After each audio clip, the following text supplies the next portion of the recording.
പിതാവിൻ്റെയും പുത്രൻ്റെയും പരിശുദ്ധാത്മാവിൻ്റെയും നാമത്തിൽ ആമേൻ. ഞാൻ എൻ്റെ ഒരു പുതിയ ടോക്കിലോട്ട് കടക്കുകയാണ്. ഇന്നത്തെ എൻ്റെ വിഷയം എന്ന് പറയുന്നത് ആത്മീയ ജീവിതത്തിലെ ചതിക്കുഴികൾ എന്നതാണ്. വിമാനയാത്രയിൽ പൈലറ്റ് ഏറെ സൂക്ഷിച്ചില്ലെങ്കിൽ യാത്രക്കാരുടെ എല്ലാം ജീവിതം അപകടത്തിലാക്കുന്ന ദുരന്ത മേഖലയാണ് എയർ പോക്കറ്റുകൾ.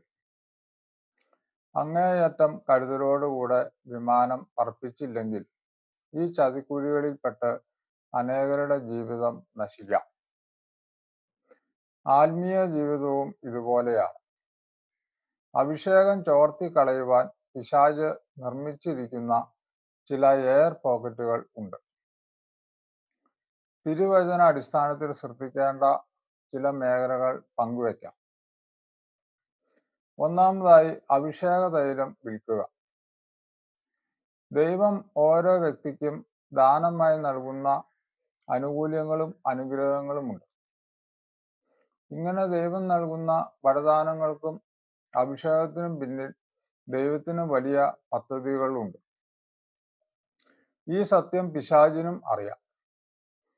അതിനാൽ ലോകമോഹങ്ങളും വസ്തുതകളും കൺമുമ്പിൽ നിരത്തി അവ തട്ടിയെടുക്കാൻ പിശാച് നിരന്തരം ശ്രമിക്കും. കൂടുതൽ പ്രാർത്ഥിച്ച് ശക്തിപ്പെടുമ്പോൾ അതിലും ശക്തമായ പൈശാചിക പ്രലോഭനങ്ങൾ ഉണ്ടാകുവാൻ കാരണവും അതാണ്. യേശു 40 ദിനരാത്രങ്ങൾ ഉപവസിച്ചപ്പോൾ പിശാച് പ്രലോഭനങ്ങളുമായി ചെല്ലുന്നത് നമ്മൾ കാണുന്നുണ്ടല്ലോ. ദൈവം തന്നിരിക്കുന്ന അഭിഷേക തൈലത്തിന്റെ വില തിരിച്ചറിഞ്ഞില്ലെങ്കിൽ വില കുറഞ്ഞവയ്ക്ക് വേണ്ടി അവ വിൽക്കാനുള്ള പ്രലോഭനം ഉണ്ടാകും. ഒരു ചെറിയ ലാഭത്തിനു വേണ്ടി, ഭൗതിക നേട്ടത്തിനു വേണ്ടി അഭിഷേകം വിറ്റാൽ സ്വന്തം ജീവിതം മാത്രമല്ല, ആ വ്യക്തിയിലൂടെ ദൈവം രക്ഷിക്കാൻ ആഗ്രഹിച്ച അനേകം പേരും നാശമടയും. രണ്ടാമതായി, സ്വന്തം മഹത്വം അന്വേഷിക്കുക. ദൈവ ശുശ്രൂഷയുടെ ആത്യന്തിക ലക്ഷ്യം ദൈവമഹത്വവും അന്യരുടെ നന്മയുമാണ്. മറ്റുള്ളവരുടെ കയ്യടിയും സ്തുതി പുകഴ്ചകളും ശുശ്രൂഷയുടെ ലക്ഷ്യമാകുമ്പോൾ ആത്മീയ ജീവിതം തകരും. വിശുദ്ധ യോഹന്നാൻ ഇപ്രകാരം പറയുന്നുണ്ടല്ലോ, അവൻ വളരുകയും ഞാൻ കുറയുകയും വേണം. യേശു വളരണം എന്നാണല്ലോ വിശുദ്ധ യോഹന്നാൻ ഇവിടെ ഉദ്ദേശിക്കുന്നത്. നമ്മുടെ ശുശ്രൂഷകളിൽ യേശുവാണോ വളരുന്നത് അതോ ഞാനാണോ എന്ന് ഒന്ന് ശ്രദ്ധിക്കുന്നത് നല്ലതായിരിക്കും. മൂന്നാമതായി, പ്രതിഫലം ആഗ്രഹിച്ചുള്ള ശുശ്രൂഷ. ഒരു സംഭവം പറയാം. ഏറ്റവും നല്ല രീതിയിൽ ഭജന ശുശ്രൂഷകളും ധ്യാനകേന്ദ്രത്തിന്റെ മറ്റു കാര്യങ്ങളുമൊക്കെ നടത്തിക്കൊണ്ടിരുന്ന വ്യക്തിയെ ഒരിക്കൽ പണപ്പിശാച് പിടികൂടിയതോർക്കും. ലഭിച്ചിരുന്ന പ്രതിഫലം പോരെന്ന് പറഞ്ഞ് ശുശ്രൂഷ നിർത്തി അദ്ദേഹം ഒരു ബിസിനസ് ആരംഭിച്ചു. പെട്ടെന്ന് തന്നെ ബിസിനസ് തകർന്നു. അദ്ദേഹം തിരിച്ച് ദൈവ ശുശ്രൂഷയിൽ പ്രവേശിക്കുകയും ചെയ്തു. ഭൗതികമായ നേട്ടങ്ങളും ആഡംബരങ്ങളുമൊക്കെ ശുശ്രൂഷയുടെ ലക്ഷ്യങ്ങളായി അവതരിക്കുമ്പോൾ യേശുവിനെ നേരിടേണ്ടി വന്ന പിശാചിന്റെ പ്രലോഭനമാണ് അതെന്ന് മറക്കരുത്. ഭൂമിയിലെ സകല രാജ്യങ്ങളും ക്ഷണനേരം കൊണ്ട് യേശുവിനെ കാണിച്ചുകൊണ്ട് പിശാച് അവനോട് പറഞ്ഞു, നീ എന്നെ ആരാധിച്ചാൽ ഇവയെല്ലാം നിന്റേതാകും എന്ന്. സാത്താന്റെ ആഗ്രഹം ശുശ്രൂഷകളും ശുശ്രൂഷകരും തകരണം എന്നതാണ്. അതിനായി പലവിധത്തിലുള്ള പ്രലോഭനങ്ങളുടെ ചതിക്കുഴികൾ അവൻ ഒരുക്കും. വീഴ്ചയും പരാജയവും ഒക്കെ മാനുഷികമാണ്. എന്നാൽ അവ മനസ്സിലാക്കി ചതിക്കുഴിയിൽ നിന്നും കരകയറാൻ ശ്രമിക്കുക എന്നത് ദൈവീകമാണ്. ഇത്രയും നേരം ഞാൻ പറഞ്ഞതിന്റെ രത്നച്ചുരുക്കം ഇതാണ്. പലർക്കുമുള്ള ഒരു സംശയമാണ്, ആത്മീയ ശുശ്രൂഷകര് ബിസിനസ് ചെയ്താൽ വിജയിക്കുമോ എന്നുള്ളത്. വളരെ വ്യക്തമായി ഞാൻ എന്നെ മറുപടി പറയുന്നു.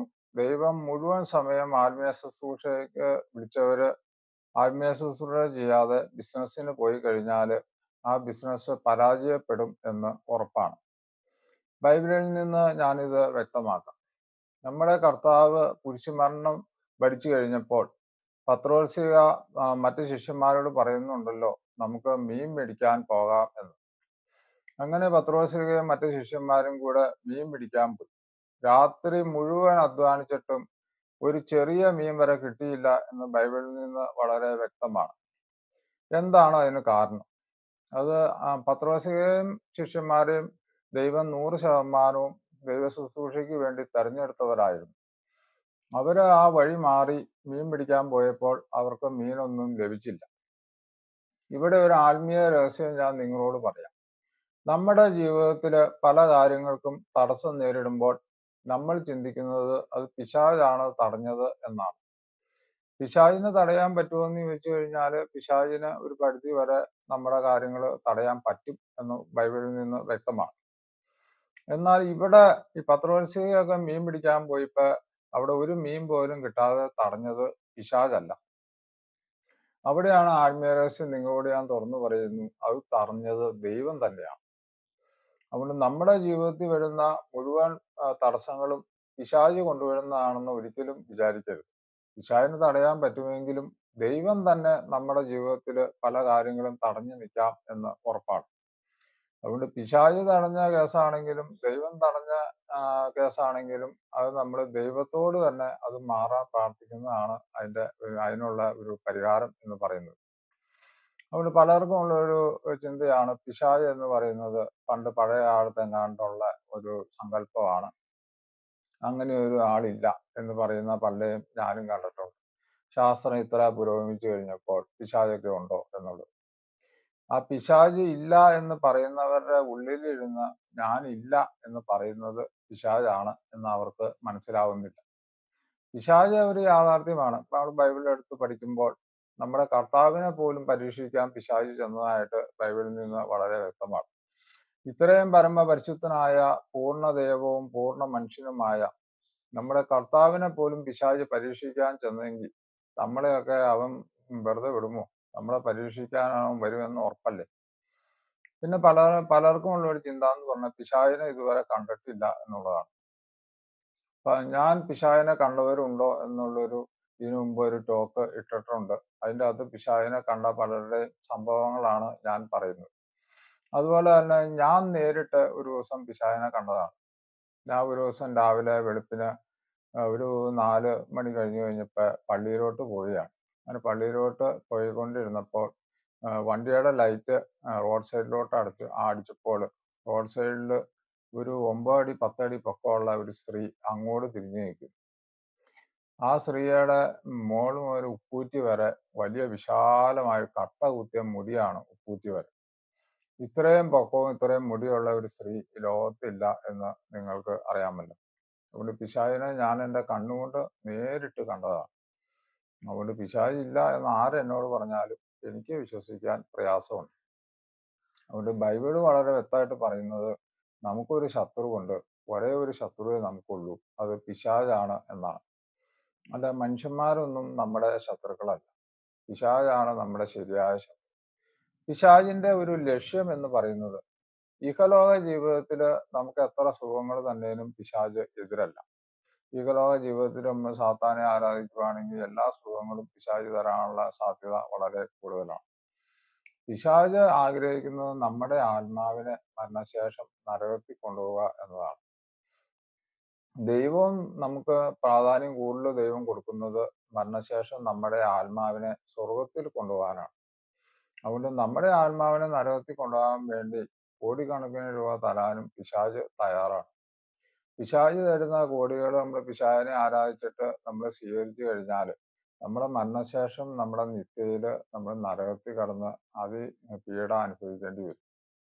ഇത് ദൈവത്തിന് അറിയാം. നമ്മളോട് സ്നേഹമുള്ള ദൈവം നമ്മളെ എങ്ങനെയെങ്കിലും സ്വർഗത്തിൽ കൊണ്ടുപോകാൻ വേണ്ടി ഈ ഭൂമിയിലെ ചില സുഖങ്ങളൊക്കെ മാറ്റിമറിച്ചിട്ട് നമുക്ക് കുറെ സഹനങ്ങളൊക്കെ തന്നിരിക്കും. ആ ദൈവം തന്നെ സഹനം എന്ന് പറയുന്നത് ഒരു പോസിറ്റീവായ കാര്യമാണ്. അതുകൊണ്ട് ദൈവം നമുക്ക് സഹനം തന്നാലും കഷ്ടത തന്നാലും അത് നമ്മുടെ മരണശേഷമുള്ള നമ്മുടെ സ്വർഗജീവിതം കണ്ടുകൊണ്ടാണ് ദൈവം തരുന്നത്. അല്ല, ഇത്ര സ്നേഹവാനായ ദൈവം മക്കളായ നമുക്ക് എന്തിനാണ് കഷ്ടത തരുന്നത്? അതുകൊണ്ട് ദൈവത്തിന് അത്രയും വലിയ അനന്തജ്ഞാനി ദൈവം ആയതുകൊണ്ടും നമുക്ക് മരണശേഷം നമ്മളെ സ്വർഗ്ഗത്തിൽ കൊണ്ടുപോകണമെന്ന് ദൈവത്തിന് തീർച്ച ഉറപ്പുള്ളത് കൊണ്ടും നമ്മളെ കൊണ്ടുപോകാൻ ദൈവത്തിന് ആഗ്രഹം ഉള്ളത് കൊണ്ടുമാണ് ദൈവം നമുക്ക് ഈ ഭൂമിയിൽ സഹനം തരുന്നത്. ചെറിയൊരു സഹനം വരുമ്പോഴത്തേനും ഉടനെ പോയി ആത്മഹത്യ ചെയ്യുന്ന രീതി ഒട്ടും ശരിയല്ല. ആ സഹനം നമുക്ക് വന്നു കഴിയുമ്പോൾ ആ സഹനത്തെ നമ്മൾ അഭിമുഖീകരിച്ചു കഴിഞ്ഞാൽ ഈ ഭൂമിയിലും നമ്മൾ കരുത്തനായിട്ട് നമുക്ക് ജീവിക്കാൻ പറ്റും. അതുപോലെ തന്നെ മരണശേഷം നമുക്ക് ആ ദൈവം സ്വർഗത്തിൽ നമ്മളെ കൊണ്ടുപോകാൻ വേണ്ടി അനുവദിക്കുന്ന സാധനങ്ങളാവാം. അപ്പൊ അങ്ങനെയുള്ള സാധനങ്ങൾ വരുമ്പോൾ ഒരു കാരണവശാലും ഏത് പ്രയാസം ജീവിതത്തിൽ വന്നാലും നമ്മൾ ഒരു കാരണവശാലും ആത്മഹത്യ ചെയ്യാൻ പാടില്ല. ആത്മഹത്യ ചെയ്ത് കഴിയുമ്പോൾ നമ്മുടെ ജീവിതം ഇവിടെ മരിച്ചു കഴിയുമ്പോൾ തീരുവാണെങ്കിൽ നമ്മൾ ആത്മഹത്യ ചെയ്താൽ പിന്നെ എന്തെങ്കിലും ആട്ടെ എന്ന് വെച്ചാൽ, പക്ഷെ നമ്മൾ മരിച്ചു കഴിഞ്ഞ് കണ്ണു തുറന്ന് നോക്കുമ്പോൾ നമ്മൾ ആത്മീയ ലോകമായിരിക്കും കാണുന്നത്. മരണശേഷം എന്ത് എന്നുള്ള എൻ്റെ മുന്നത്തെ ടോക്കിൽ ഞാൻ ഇതൊക്കെ വിശദമായിട്ട് പറയുന്നുള്ളത് കൊണ്ട് ഞാനിവിടെ അത് പറയുന്നില്ല. എനിക്ക് വാഴക്കുളത്ത് പൈനാപ്പിൾ സിറ്റി എന്ന് പറയുന്ന വാഴക്കുളത്ത് എനിക്കൊരു പ്രാർത്ഥനാ മുറിയുണ്ട്. അപ്പൊ നിങ്ങൾക്ക് അവിടെ വരുന്നെങ്കിൽ വരാനുള്ള സൗകര്യമുണ്ട്. യൂട്യൂബ് എടുത്തിട്ട് ഈശോ മിനിസ്ട്രീസ് എന്ന് നമ്മൾ അടിച്ചു കൊടുത്തു കഴിഞ്ഞാൽ എൻ്റെ ഇതിന് മുമ്പത്തെ പ്രസംഗങ്ങളൊക്കെ വരും. ഞാൻ പിശാചിനെ പ്രാർത്ഥിച്ച് മാറ്റുന്ന ആളാണ്. എനിക്ക് പിശാചിനെ പുറത്താക്കാനുള്ള വരം ദൈവം തന്നിട്ടുണ്ട്. അതുപോലെ രോഗികളെ പ്രാർത്ഥിച്ച് സുഖപ്പെടുത്തുന്ന രോഗശാന്തി വരം ഉള്ള ആളാണ് ഞാൻ. ഞാനിപ്പോൾ ഒരാളുടെ തലയിൽ കൈവച്ച് പ്രാർത്ഥിച്ചു കഴിയുമ്പോൾ 1 മിനിറ്റ് പ്രാർത്ഥിച്ചു കഴിയുമ്പോൾ നല്ല ചൂട് വരുന്നതായി കണ്ടിട്ടുണ്ട്. അങ്ങനെ ഞാനൊരു 100 പേരെ പ്രാർത്ഥിച്ചാൽ 90 പേർക്കും ആ നല്ല ചൂട് വരും. അത് സൗഖ്യമാകുകയും ആ രോഗങ്ങൾ സൗഖ്യമാകുകയും ചെയ്യും. ഇതുവരെ ഞാനൊരു 8 പേരുടെ ശരിയായ പിശാചിനെ പ്രാർത്ഥിച്ച് ഏകദേശം ഒരു 8 പേരുടെ പിശാചിനെ ഞാൻ പ്രാർത്ഥിച്ച് മാറ്റിയിട്ടുണ്ട്. അതുകൊണ്ട് ഏകദേശം ഒരു 168 പേര് മുകളിൽ രോഗികളെ ഞാൻ പ്രാർത്ഥിച്ച് ഇതിനകം സുഖപ്പെടുത്തിയിട്ടുണ്ട്. അതുകൊണ്ട് നിങ്ങൾക്ക് വല്ല രോഗങ്ങളുണ്ടെങ്കിൽ, അതുപോലെ തന്നെ പിശാചിന്റെ ശല്യം ഉണ്ടെങ്കിൽ, അതുപോലെ കൂടോത്രം, കൈവശം ഇങ്ങനെയൊക്കെ എന്തെങ്കിലുമൊക്കെ ഉണ്ടെങ്കിൽ നിങ്ങൾക്ക് എൻ്റെ അടുത്ത് വരാവുന്നതാണ്. വാഴക്കുളത്ത് ഞാൻ ഞായറാഴ്ച മാത്രമാണ് ഞാൻ മുഴുവൻ സമയം അവിടെ ഇല്ലാത്തേ ഉള്ളൂ. ബാക്കിയുള്ള ദിവസങ്ങളിൽ എന്നാണേലും ഉച്ച വരെ ഞാൻ അവിടെ കാണും. അപ്പം നിങ്ങൾക്ക് വന്നെങ്കിൽ നിങ്ങൾക്ക് വരാവുന്നതാണ്. യൂട്യൂബ് എടുത്ത് ഈശോ മിനിസ്ട്രീസ് എന്ന് അടിച്ചു കഴിഞ്ഞാൽ എൻ്റെ പ്രസംഗങ്ങൾ നിങ്ങൾക്ക് കേൾക്കുകയും ചെയ്യാം. അതുകൊണ്ട് ഇത്രയും നേരം എൻ്റെ പ്രസംഗം കേട്ടിരുന്ന നിങ്ങൾക്ക് ഏവർക്കും ഞാൻ ഹൃദയം നിറഞ്ഞ നന്ദി പറയുന്നു. അതുപോലെ തന്നെ എൻ്റെ പ്രസംഗങ്ങൾ ഇഷ്ടപ്പെട്ടെങ്കിൽ നിങ്ങൾക്ക് സബ്സ്ക്രൈബ് ചെയ്യാം, ലൈക്ക് ചെയ്യാം. കൂടുതൽ കാര്യങ്ങൾ ഞാൻ എൻ്റെ അടുത്ത പ്രസംഗങ്ങളിൽ പറഞ്ഞുകൊള്ളാം. നിങ്ങൾക്ക് ഏവർക്കും എൻ്റെ ഹൃദയം നിറഞ്ഞ നന്ദി. നമസ്കാരം.